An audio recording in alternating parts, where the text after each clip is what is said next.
I don't know about you, but I know I can really be selfish sometimes.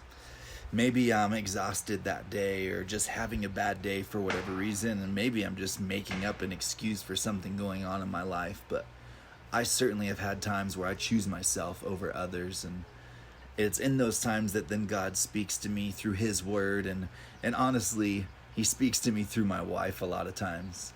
And he reminds me that I'm created for more than just myself, that I've been created actually to care for and love others as well. We see this in the book of Philippians chapter 2 verses 3 through 4 when it says, "Don't be selfish.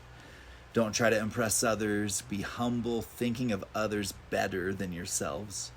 Don't look out only for your interests, but take an interest in others too."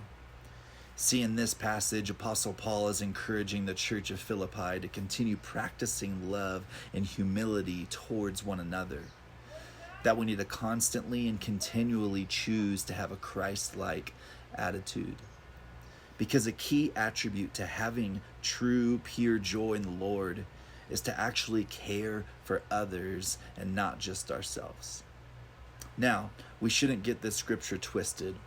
It's also not telling us to neglect our own needs, because the Bible also is clear that we should still make our requests known to the Lord through prayer and supplication.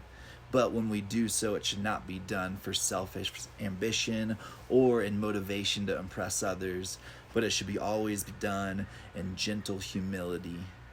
Therefore, we look at not only our own interests, but the interests of others. And in that mentality and in that posture, we then will experience true joy.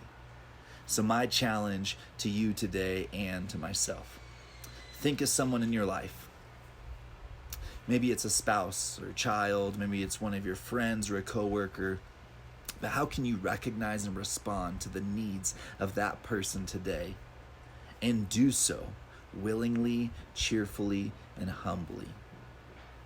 I'd be willing to bet that whatever that may end up being will bring you more joy than just choosing to do something for yourself.